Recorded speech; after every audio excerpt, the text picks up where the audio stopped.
Now I'd like to introduce our first speaker for today. David Gough is the Director of the EPPI-Centre at the University College London. Prior to this, he worked at the University of Glasgow and the Japan Women's University. His background is as a psychologist, and he initially studied child welfare and child disability services. He has also served as the co-editor of the journal Child Abuse Review, and David specializes in systematic review methodology and research on research use. David, are you ready to begin? I am. Thank you very much.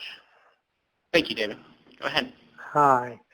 Well, good afternoon, everybody. It's late afternoon for me in London, UK, and it's wonderful we have this amazing technology that we can talk to each other over continents.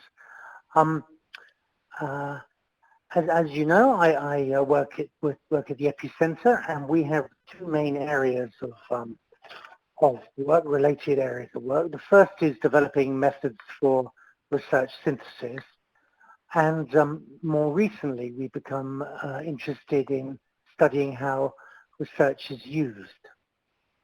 So researching it, I mean, it's partly career development progress, that you start off doing primary research and realize that's not sufficient, and then we need to bring together what we know, and we bring together what we know, and you realize that's not sufficient, and we need to look more about research use as well. So that's what I'm going to talk about today, in a relatively abstract way. It's just trying to understand what we're doing. So I've listed this in terms of 6 basic points.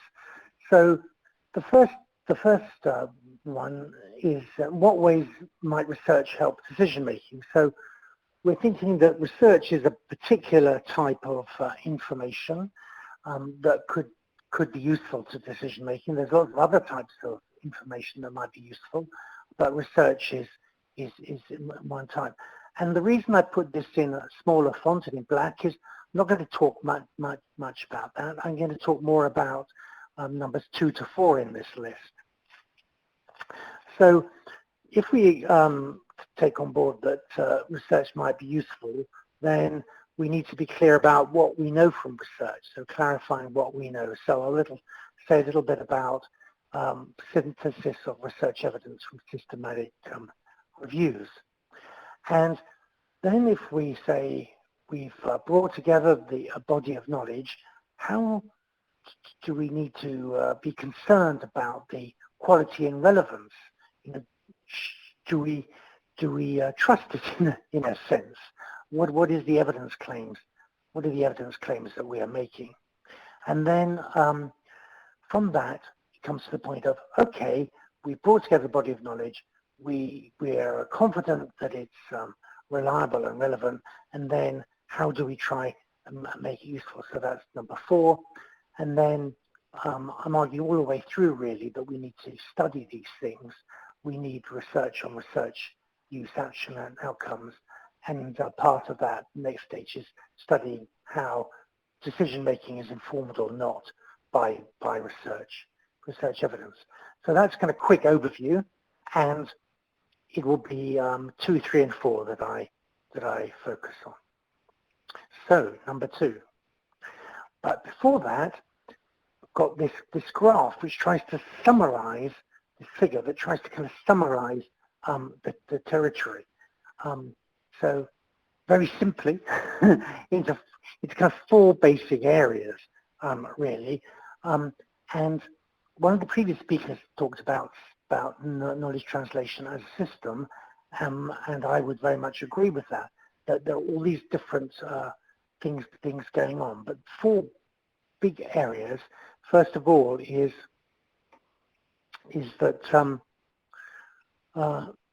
you want this research to be used.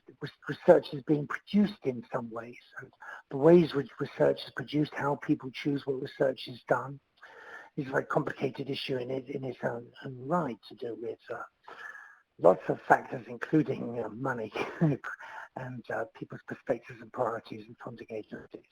And I've divided that into primary research and synthesis, which we'll come back to. And then on the left-hand side, we've got the research use. So people trying to make use of that research. And as I've said already, for that to happen, there needs to be some link up in some way, some engagement between us. There's lots of words used, knowledge translation, knowledge mobilization, knowledge exchange, and some people say there's so many different words used after knowledge, we should call it K star. You can just put in any word that you like. So I've kind of preferred to use a more neutral term about just engagement between the process of how research is produced and how it's used. And there's bullet points of some of the ways that it can be used, and this comes from Carol Weiss's work a long time ago, 38 years ago. She wrote this very famous paper, and that the way the research may be used may be using facts in an instrumental way, maybe using insights and concepts in an enlightenment way. And she also later on introduced the concept of required use of evidence, where it isn't people deciding that they would like it, but there is some system or requirement, something in probably the way that you work, where it is required that evidence needs to be used. I mean, you could see that some of the U.S. federal policy, like ESSA, are saying that you're required to use evidence if you're going to get federal funding. So it's moving in that direction. And I put those all in pink because they are hopefully positive ways of using evidence, as long as the system requirements aspects are benign, of course. And then in red, there is the really superficial use of evidence, tactical, policy-led, politically motivated, where you first make a decision and then you go and seek the evidence to support it. So probably these terminologies are all very familiar to you, and all of this exists in a context. And you know, research is not a big player in this wider context in the wide world, and we need to acknowledge that. So there'll be lots of other factors. If you see this system as an ecosystem, and used as a metaphor, like a pond with lots of plants and insects and frogs and fish and things, then there's a lot going on, and research would just be one little factor.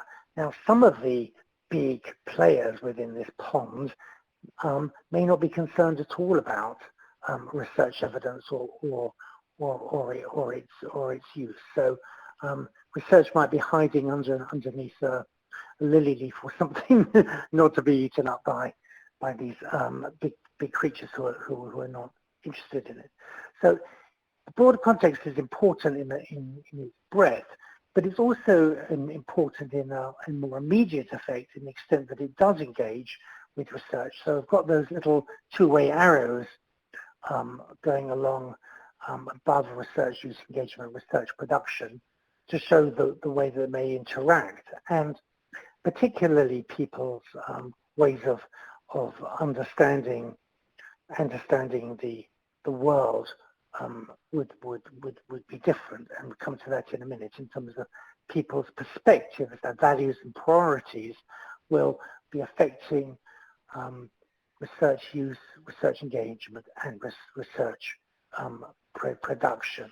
And we tend to think about research as a kind of something very concrete, whereas of course it's very socially defined, and a different research question will give you a different type of answer. So next slide, that research isn't a value-free process.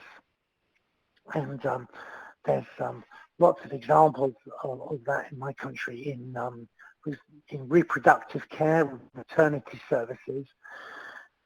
In the 1970s, both the practice and the research was very dominated by clinicians who were very concerned about safety, of maternal safety and infant safety, quite rightly. But as they were so successful and the mortality rates really reduced, then other factors became important as well as safety. And it was research by midwives that changed the perspective of research, and they started to study other aspects of maternity care that were important to the players, the parents. So the whole nature of the research changed during the 1970s and 1980s. So people with different perspectives will have different topics of interest, theories, and different values.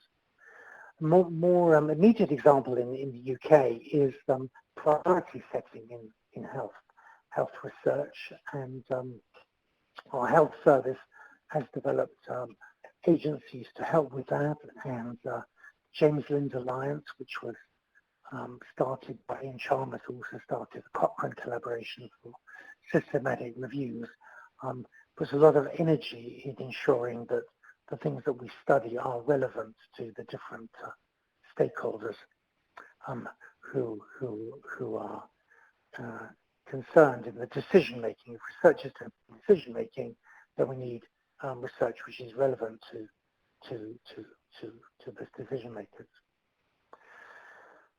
So all that kind of background in a way to then, well, we're arguing that research could be a useful component.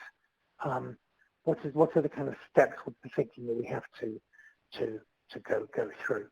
So the first is unpacking that issue and perspectives as part of that. What is the issue and what are the different perspectives that people hold? We often do systematic reviews or support other people to do systematic reviews, and we encourage all systematic reviews to try and find out all the different perspectives, or invite people to be on an advisory board who have different perspectives. And sometimes we get a bit of resistance to this thing, but we actually like our perspective. And my response is that having these different views isn't to make you necessarily have to follow those different perspectives, but for you to be aware of them so that when you make a choice about what your research question is, what your research focus, how you're going to address these issues, at an informed way rather than an implicit way, just from where you're coming from in terms of your own particular perspectives, because you may learn something from that. When we do reviews for our Ministry of Health, they like this. Maybe early on they were a little anxious about having, for example, patient perspectives involved in the work program, but they now very much value that as giving them an extra richness to their understanding of the issues that we're trying to research. Then a more detailed aspect, of course, of that is the analysis of where research might help, because in a lot of professional practice situations, there'll be decisions made because of laws, because of resources, and research may have some impact, but it may not have much of a say in the decision-making process, where there may be other places where people are crying out for some research to assist with the decision-making. So an analysis of the practice, the policy-making or the practice-making, to see where the research evidence might be most strategically used. Of course, that's going to be a very changing situation, but I'm very aware, at least in my country, that people tend to rush into doing studies and research without fully assessing the way that the research is likely to feed into the decision-making process. Then when you've got that greater clarity, there can also be a tentative assumption that it's empirical data that you need that will help with their decision making. But Carol Weiss, back in the 30, 40 years ago, argued that probably it was enlightenment that had more impact on changing people's decision making than facts. We like facts, and I like facts, but we must really be careful not to underestimate the insights and conceptual analysis that you get from research. Where I work, we see these things as going together and like two sides of the same coin. So we have a mission statement that we need to consider both issues. And it's only then that you can have in a position to develop your research question in any detail. So at the bottom in red on the slide, I put we need to have greater clarity about how we go about this process of problem formulation, the science and values of problem definition.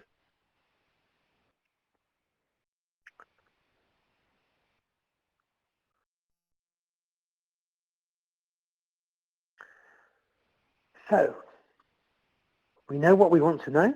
We know what our research question is, and that knowledge might already be known.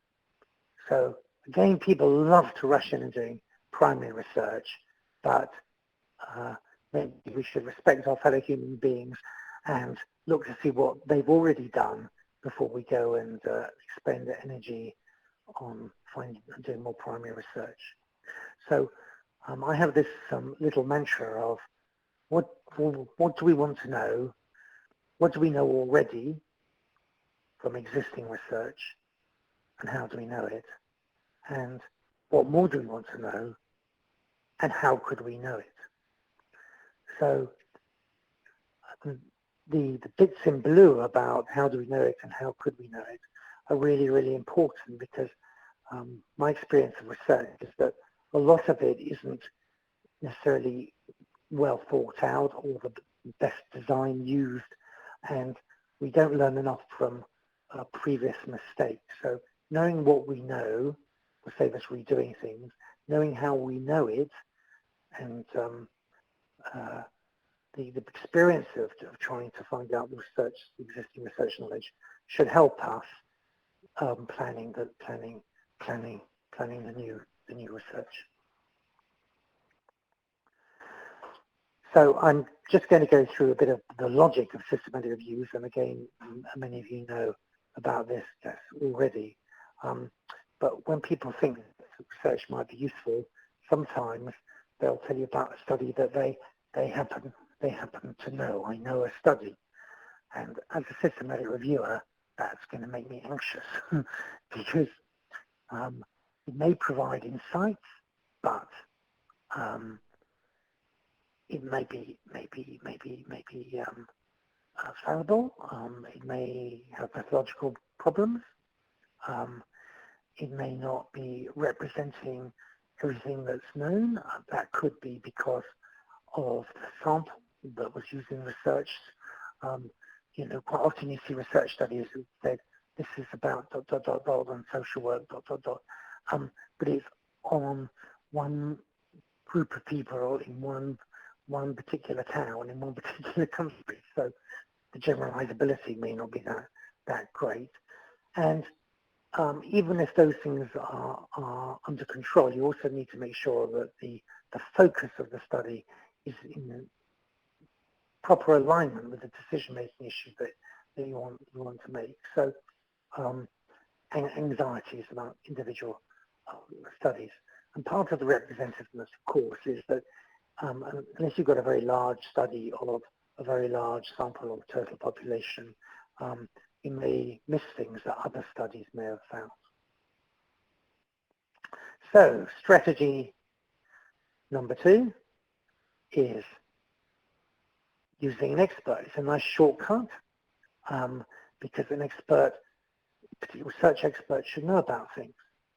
But again, there's some dangers with experts. We must respect experts, of course, because they've got lots of specialist skills and experience, but in summing together research fields, there are some dangers. Now, the first one I've got on the list is opinion or research. Now, you may think, well, surely people make clear whether things are opinion or research, but in the literature you can find examples where there have been misunderstandings, where an academic researcher has said things which was really just their personal view rather than a statement of the research field, and that's been misunderstood and misinterpreted. The second is distinction between practice or research knowledge. This can often be an issue with clinical work, because people can be very, very experienced and skilled in the actual practice of doing things, and we'll talk about that practice experience, which maybe, of course, need to be very useful and maybe very respectful, but it's not the same type of knowledge as the research knowledge that you get that was across clinicians rather than individual clinicians. And we've had some cases in the UK where evidence presented in court has been understood as research knowledge when in fact it was seemed to be practice knowledge, and decisions about people's lives were made.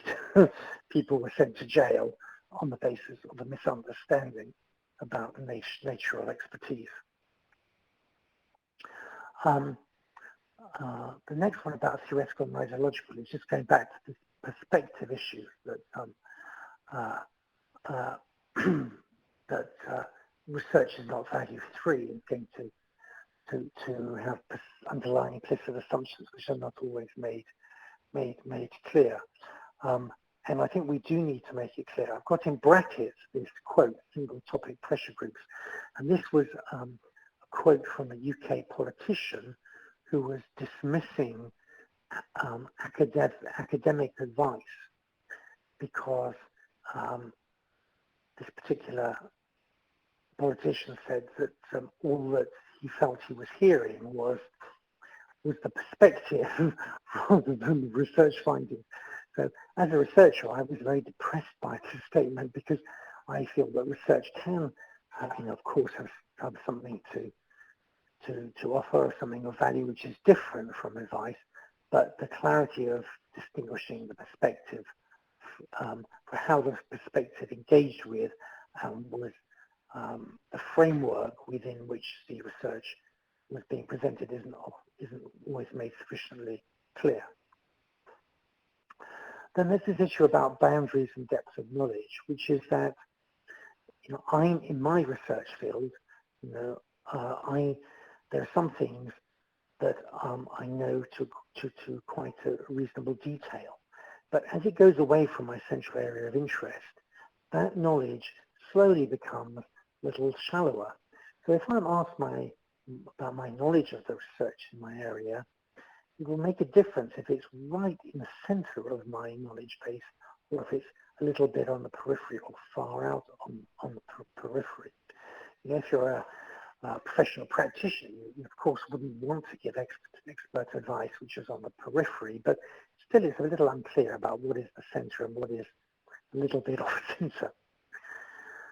The next one is about being up to date, because research is evolving all the time. And a very common example of that in the UK is that most of our ministries have scientific expert advisory committees, and the people who are on them are very respected, well-known senior figures. But because they've got time to sit on these committees, they may not be active in research right at the moment, and so they may not always know the most recent research. And the example of this that's often quoted is about BES, bovine encephalitis, and the mad cow disease. So we had a big problem in the UK of this disease getting into the food chain, and so the advisory committee gave advice to the government, but later on researchers said that actually the expert committee were a little bit out of date, and the current thinking was different to what the expert committee had said. And the other thing is that as an individual being an expert, if I'm asked to summarize what I know about something, the way I'm bringing that information together and synthesizing it is very implicit. It's not clear about how I've gone about the process. So those anxieties about expert representation of research knowledge is also very similar to anxieties about traditional literature reviews, which may have been done in a very well, but if you don't know how they've been done, it's not a transparent and explicit process. So for primary research, we require researchers to tell us what they did and why, and to write up the method section. We don't just take it on trust, that I did this well, please trust the findings. And so it's the same with the reviews of the literature, that we shouldn't just kind of take it on trust, however renowned or famous or skilled the person is. We want to have clear exposition of the method that was used, the perspectives underlying the research question, and then people can question the results. The results are accountable. So that's why my colleagues and I are interested in developing research methods. And so it's the second science I've got at the bottom of the slide, the science of synthesis method. And we give a lot of courses on systematic review methods, and a lot of people who come to courses have already done lots of research, and unfortunately they tend to clear their mind a bit and think that they're studying something which is brand new and they need to forget everything that they've learned before. And I think that's a real pity, because systematic reviews are not really any different from primary research. They're just a higher level of analysis. So the primary research, you go out into the wild world and maybe collect data from research participants or other types of information and bring it back home and analyze it. And a systematic review is, to my mind, just the same, but instead of going out into the real world, you're going out into the previously existing studies and collecting the information from those studies and then synthesizing that information. So that's why it's often called meta-analysis. Unfortunately, the term meta-analysis has become to mean, just through usage, statistical meta-analysis. But all systematic reviews are, in a sense, a meta level of considering things. So, as I've listed here, the expectations of rigor and transparency, the same breadth of questions, the questions of primary research can be of, is this an effective intervention, what works, but it can also be questions about processes, it can be about risk, it can be about prevalence, it can be about ways of understanding the world. So the same range of questions that you find in primary research are reflected in the review level.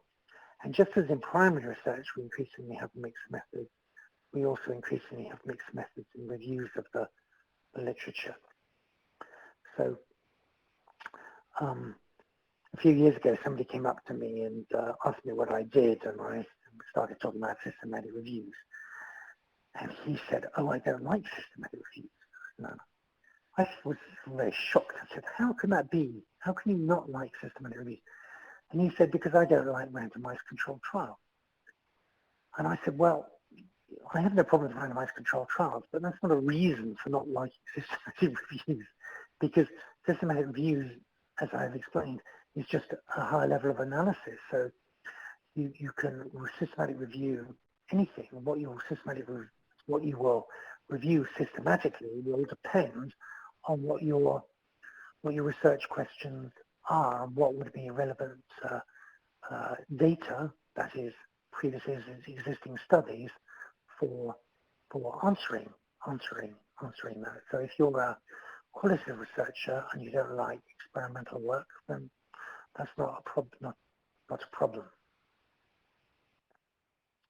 So we have a real explosion in approaches to synthesis methods at the moment, and my next slide just lists some of the dimensions of difference in the way that these reviews vary. So these dimensions of difference are not one or the other, they are dimensions, but for the ease of explanation, I'm putting them across in this kind of extreme way. So the left-hand column are the dimension, and then the next two columns are two different ends of the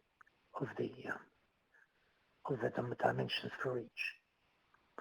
So I'm going to use as my two examples a question where you're trying to understand the dynamics that are going on in a health clinic. You're trying to understand the social dynamics that are going on in the health clinic. So your question may be very, very open. You're trying to develop theories and understandings. You're trying to generate ideas. So your approach to this may be something, a research method may be like an ethnographic study, for example, kind of maybe a small-scale sample where you're trying to look at things in detail and understand what's happening. And the methods of the primary research is very iterative. You're kind of taking a journey. You'll be exploring what's happened. You won't know at the beginning where your journey will take you. So if you're doing a review of such studies rather than doing a primary research, then your method of doing that synthesis would reflect the synthesis, with the method of doing that synthesis, your approach would reflect the approach in the primary research. It would be open questions. It would be about generating ideas. So you might find all these different ideas from ethnographic studies about what's happening in clinics, and you will try to bring together these different ideas and maybe create a meta-explanation that brings together these different ideas, a new explanatory concept, a more powerful explanatory concept from all these different studies. But this again would be very, very iterative. So when you are looking for these studies, you wouldn't be necessarily trying to find every study that had been done. You'd be wanting to try and find the range of different theoretical explanations that had been found.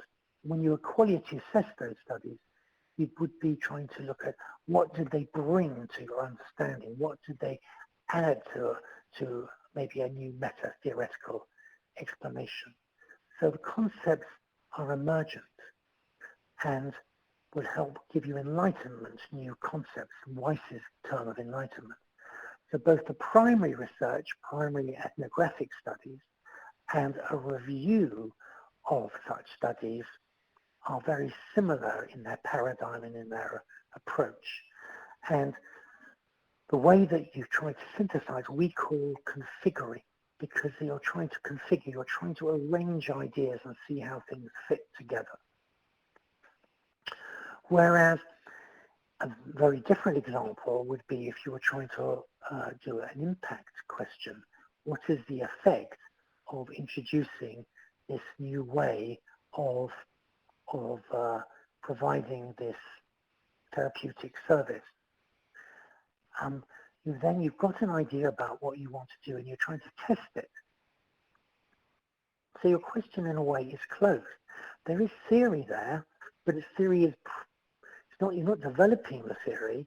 You've had the theory beforehand, which is I have this theory that this therapeutic approach will be beneficial, and you're testing it. So the primary study would be taking an a priori approach. You would be saying beforehand what methods you would be using and then execute them. And you wouldn't want to have much iteration because you'd be worried about bias. You're concerned that there might be people's views about whether it was effective or not might bias influence the findings. There may be selection bias, that you might get people of different types in your intervention group and your comparison group, etc. But the data in the primary study would be statistical, probably. You'd be doing an experiment. And if you're doing a synthesis or statistical meta-analysis, that also would be aggregative. So this is a very, very simple, quick explanation of two extreme examples on the dimensions of difference of systematic reviews. But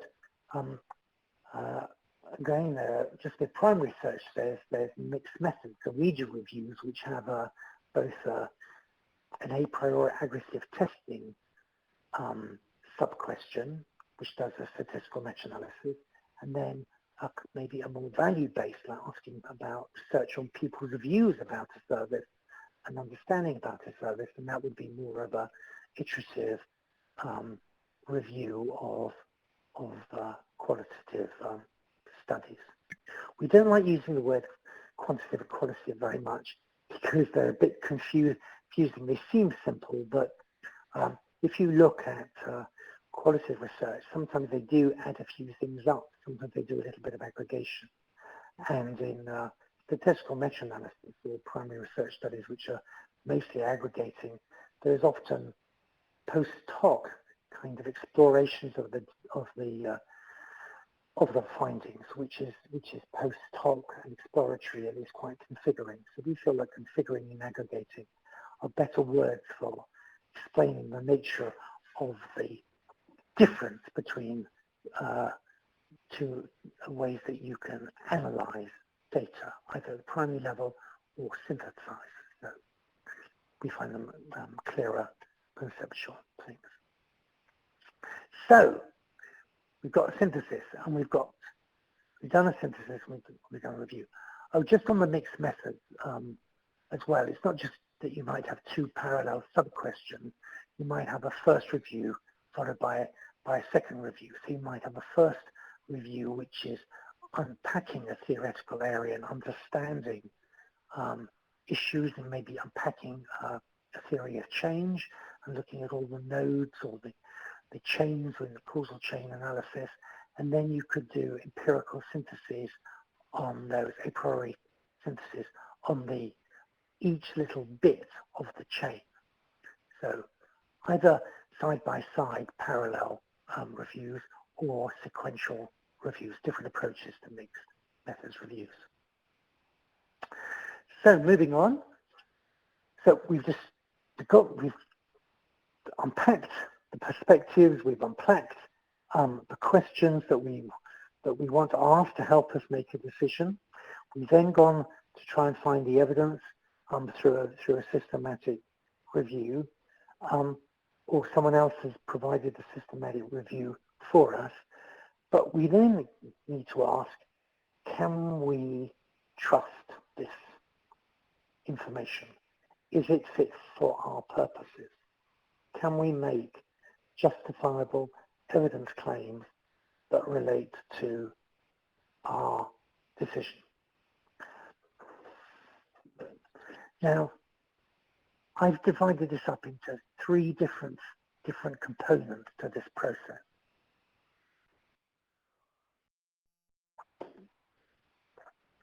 So, the first thing is kind of a bit taken for granted sometimes, is that the review method itself is fit for purpose.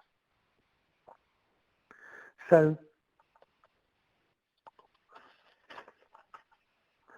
I've argued that systematic reviews are better than having expert opinion or looking at one or two studies you happen to know, because there's a clear method.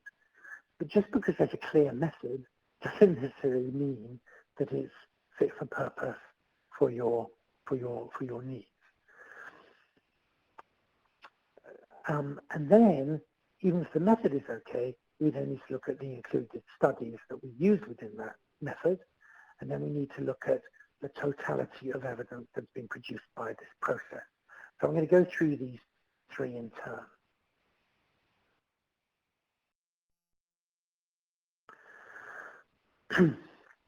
So there are lots of these methods of review, as I've already explained. So we need to know whether this method, whatever it was executed well. It could be a badly undertaken systematic review. Even if it's got the label systematic review, it may not be a very systematic review. But even if it has been well executed, it might not have been the appropriate type of review for answering your question. So one of the previous presentations has been on complexity. A lot of systematic reviews, because they're difficult to do and are expensive, take time, tend to have quite narrow questions. And the question that's being asked in that narrow question may not be that relevant to the review focus. So the focus of the review and the method of the review may not be what you need, even if the label seems to be right, and even if it was a very well executed review within the constraints of that review method. For example, it may have been a product of an approach to reviews which is well known and well respected. That doesn't mean it's what you need. You need it to be well executed, but you also need to make sure that it is the focus of the question and the method used to answer that question is what you need for informing your decision making. Again, it may seem obvious, but it isn't obvious in practice, and there's plenty of reviews out there which are used to inform decision making, which in my view aren't well aligned with the decision that they're trying to inform. The second dimension is the quality of the included studies, and this is a more of a known and accepted process, because when you do a systematic review, one of the stages of the systematic review is checking that the studies are okay. So in the systematic review, you've clarified your review question, you've specified criteria of what studies that you want to look at to help answer that question. You then have a strategy to try and find those studies, and then you check that they meet your criteria. But they might meet your criteria on some topic and general methodological approach, but they still may be weak studies, or they may not have the right focus. So these questions are the same as for the method of the review, but they are relating to the studies included in the review, but they're the same kind of questions. They are the studies included in the review well executed? Is the method appropriate? And is the focus relevant? You know, if you may be wanting to apply this to a decision in Denver, and the research had been undertaken in Somalia, for example, or all of the research, even synthesis.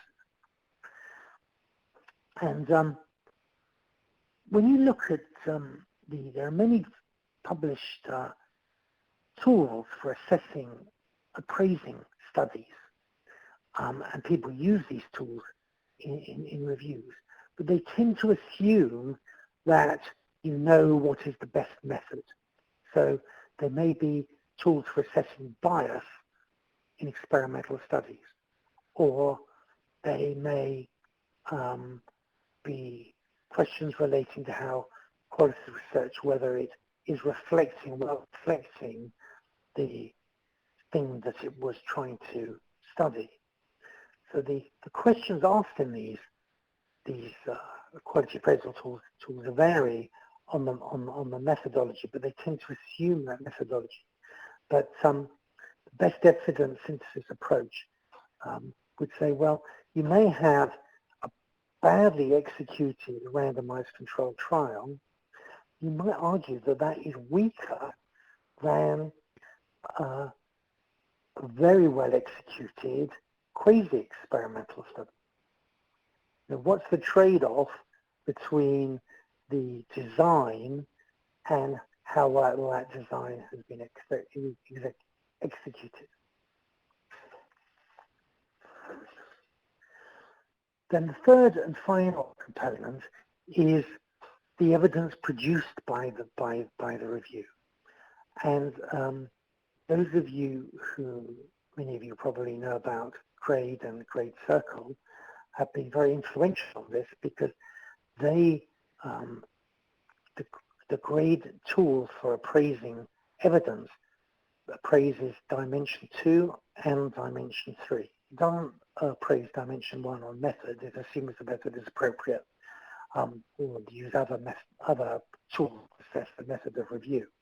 But GRADE looks at the quality of the included studies, and it looks at the quality of the evidence produced. And that they've got lots of different dimensions in GRADE, but it falls into two main categories as far as I'm concerned. One is about the nature of the included studies. So you may have some aspects of the studies relating to their quality, which you can't see in the individual studies. It's only when you bring them all together that you see there are issues. For example, heterogeneity. Each individual study may be strong, but when you look at them as a group, they're very heterogeneous, and therefore it's very difficult for you to make statements about the evidence as a whole. To synthesize the evidence might be questionable. And another issue in terms of the evidence produced is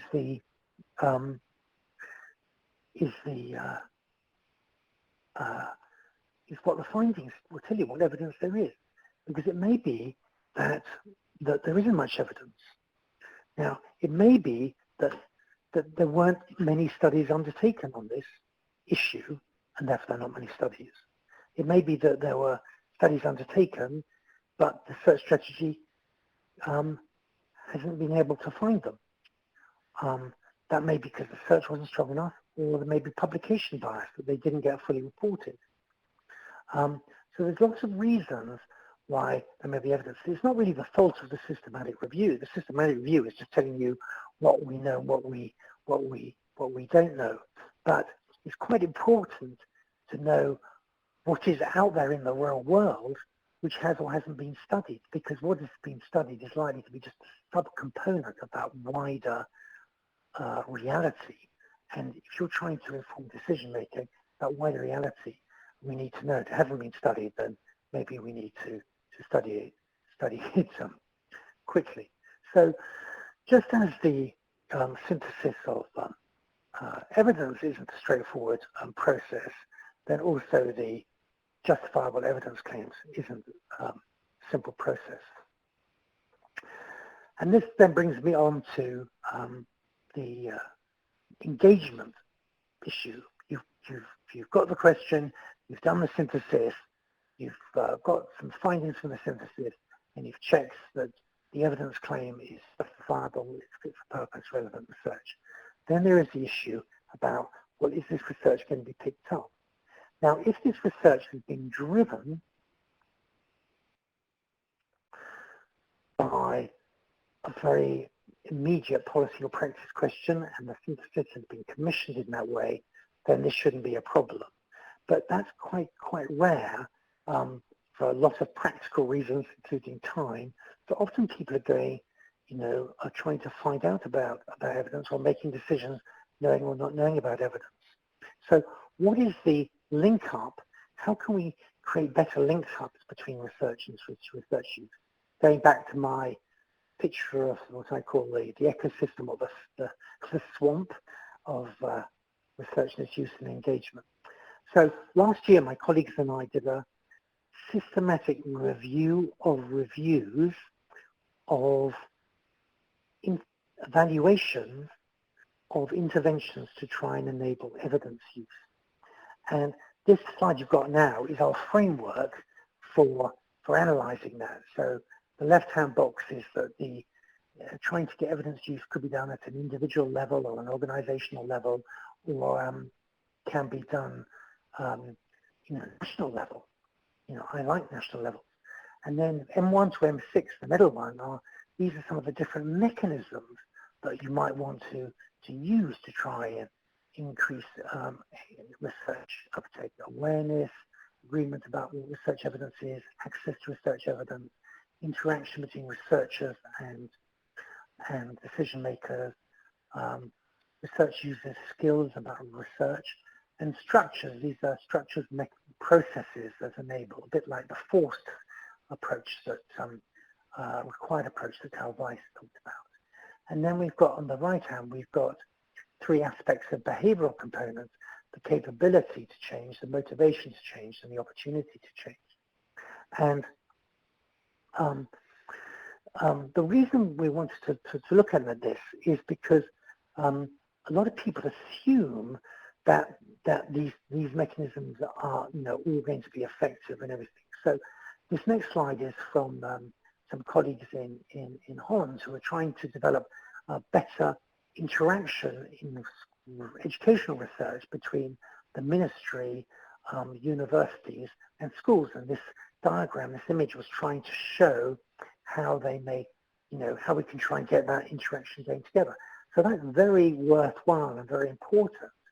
But what we found from the research is that just going to go back to that previous slide, is that just the interaction M4 on its own didn't seem to be very effective on its own. It also needed motivation and opportunity. If you didn't build those in, just being friends between researchers and users of research wasn't sufficient. And it was this next slide, these combinations of mechanisms, particularly if there was some structured process that encouraged them to be used, really increased the use of evidence. So this review was a very high-level review because it was reviewing previous reviews, and it also did a scoping review of wider social science. But it had some evidence of what was effective. It also had some evidence of things that weren't effective. So this slide is M4, that is the mechanism of greater interaction, but it's in red because without the developing people's capability in their work to be able to use the research, then it wasn't going to, and also the opportunity, it wasn't going to be effective. But what we're really missing here is the many things in this field that haven't been studied. Yes, so this is a new area of research, and several of your speakers in this, some of other speakers in this conference have been talking about knowledge use, knowledge mobilization, and is a big area of interest and concern.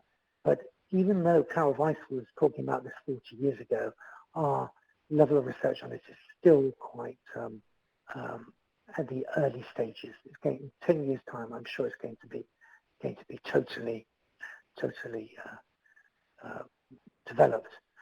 And what we lack, not just the empirical knowledge, we also really need better theories to do it. So the framework that my colleagues and I used, we built up on the work of other researchers, particularly Sandra Nutley from Scotland in the United Kingdom, and that people have proposed different theories, but we still have a really strong overarching theory which brings together some of the issues that I've discussed in this presentation today. So my take-home message from all of this is that we need to be more scientific about all of these things.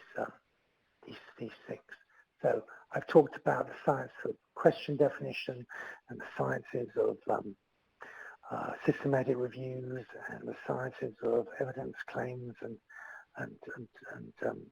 things, and This is now, we also need the science of enabling research use. And then the final one as part of the picture in that ecosystem is the science of decision making. So I don't want to be depressing about this, that we've got a lot of things we have to study. Because I'm not such a young researcher, but I find this the most exciting part of my career because all of these things are so important to how we move forward. In terms of the social sciences, we have had 100 years of social science. The amount of energy of the social sciences that we've applied to this is relatively small. And not only is it an important social science for social science, it's an important social science for every other science there is, not just health sciences. Every science is producing evidence, and that is to be used. So we need to develop our sophistication in this area. And then my last slide is just showing you some of publications that I'm involved in. So there's a book on systematic reviews. It's the second edition of our book on broad-based approaches to systematic reviews that second edition came out this spring. Not just statistical meta-analysis, all types of reviews.